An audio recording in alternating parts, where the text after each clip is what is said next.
à tous et bienvenue à une nouvelle dictagramme. Alors avant de commencer la dictagramme, j'aimerais vous parler de ma nouvelle vidéo sur la prononciation. Je l'ai postée hier et c'est pour la prononciation de la lettre R. Bonjour, Mademoiselle Maple Syrup. Et je vous rappelle le petit trick. Rappelez-vous, pour prononcer le R, vous prenez un crayon, vous le mettez dans la bouche et ça vous permet de garder votre langue plate. Okay? Donc ça, c'est vraiment important. Essayez de le faire, vous allez voir, ça marche vraiment. Parce que le problème avec le R, c'est qu'on doit garder la langue plate. Et ça, c'est très difficile pour une personne qui n'est pas, dont le français n'est pas sa langue première. Bonjour, salut Bailey, je ne sais pas si je prononce ça bien. Bonjour à tous. Alors, vous pouvez retrouver la vidéo pour la prononciation de la lettre R sur my IGTV. Je vais la poster juste après la dictagramme. J'ai oublié de le faire. Okay, mais elle sera disponible sur my IGTV. Et essayez de pratiquer votre R en faisant ce petit trick, okay, cette petite astuce. Bonjour tout le monde. Aussi, je suis heureuse de vous apprendre que j'ai écrit un nouveau blog post que vous pouvez aller voir sur mon site internet au www.frenchwithmarion.com dans la section blog et ça parle des Duolingo Stories. Et donc, si vous voulez, je vous donne like a study guide pour la première Duolingo Story avec tout le vocabulaire nécessaire, le script aussi que vous pouvez relire et comprendre mieux, tout le vocabulaire, je l'ai dit, et aussi les points grammaire qui sont abordés pendant cette Duolingo Story. Donc je vais faire ça plus souvent pour justement travailler là-dessus. Rappelez-vous, Duolingo Story, c'est free, c'est gratuit. Donc, je vous rappelle, n'hésitez pas à aller voir mon nouveau blog post, mon article que j'ai écrit sur mon blog qui parle de Duolingo Stories et qui vous donne plein d'informations pour justement pratiquer votre compréhension orale. Très important. J'ai une question pour vous. C'est l'automne. L'automne est arrivé, la météo aussi. Nous, il pleut ici aujourd'hui. Il ne fait pas trop froid, mais il pleut. Et dites-moi, quelle est votre activité préférée en automne? Alors, si vous voulez partager avec moi, vous pouvez écrire dans les commentaires juste en dessous ou vous pouvez m'envoyer un message juste après et dites-moi quelle est votre activité préférée en automne. Bonjour Dominique, bonjour Daxi, bonjour tout le monde. Aujourd'hui, la dictagramme, elle est facile. Je l'ai prise d'un texte d'enfant qui s'appelle, pas d'un texte, pardon, d'un livre pour enfants. Ce livre s'appelle Alicia en mission. C'est un joli livre.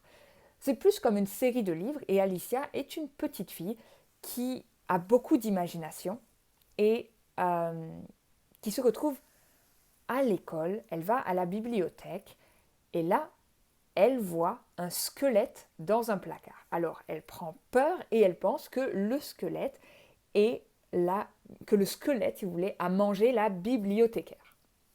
Donc nous, on va juste pratiquer un petit extrait. L'été. Ok, mais quelle est ton activité préférée en automne? What's your favorite activity in fall? Oui, moi aussi, j'aime l'été beaucoup. J'aime aussi beaucoup l'automne. Mais quelle est votre activité préférée en automne? Personnellement, moi, j'adore me balader dans la forêt.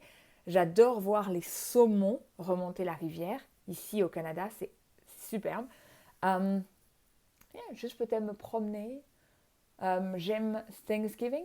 Ça, c'est cool. Ici, au Canada. D'ailleurs, c'est la semaine prochaine, nous, Thanksgiving au Canada, je crois. C'est le 8. C'est le lundi. Donc, aux États-Unis, c'est le 3e jeudi du mois de novembre. Et au Canada, je crois que c'est le 2e lundi d'octobre. Donc, c'est pas en même temps. C'est différent, mais sinon, la fête est assez similaire. Alors, on y va. Si vous êtes prêts, vous pouvez, bonjour, nager. Ok. Bailey, merci. Oui, swimming, très bien, nager. Alors, n'oubliez pas de me dire et de pratiquer quelle est votre activité préférée en automne. Donc on y va, on va pratiquer. Prenez un crayon, un stylo, ce que vous voulez, une feuille de papier et on écrit. C'est important d'écrire pour se souvenir. Ok? C'est parti. À ce moment-là, virgule, à ce moment-là, virgule, quelqu'un frappe énergiquement à la porte de notre classe. Quelqu'un frappe énergiquement, quelqu'un frappe énergiquement à la porte de notre classe. À la porte de notre classe. Quelqu'un frappe énergiquement à la porte de notre classe. Point. Tous, virgule, tous, virgule, nous sursautons. Tous, virgule, nous sursautons. Nous sursautons. Point. Un silence absolu s'installe. Point. Un silence absolu s'installe. Point. Madame Kim nous ordonne, Madame Kim nous ordonne, si vous faites la liaison, de ne plus bouger. Madame Kim nous ordonne de ne plus bouger, virgule. De ne plus bouger, virgule. Puis, elle ouvre la porte, point. Puis, elle ouvre la porte, point. Madame Kim nous ordonne de ne plus bouger, virgule. Puis, elle ouvre la porte, point. Surprise, point d'exclamation. Surprise. C'est la bibliothécaire. C'est la bibliothécaire. Surprise, c'est la bibliothécaire. Bibliothécaire. Ok? C'est fini pour la dictagramme. Vous voyez, c'est pas très long, mais c'est une bonne manière, ok? Encore une fois, de pratiquer votre compréhension orale. Vous voyez ici, les temps sont assez faciles. Je crois qu'il y a seulement du présent. Si je ne dis pas de bêtises, oui, je crois qu'il n'y a que du présent. Donc, c'est assez facile. C'est juste un peu plus le vocabulaire ou la grammaire qui serait un peu plus difficile et les accords. Ok? Donc, je vais juste répéter la dictée une nouvelle fois.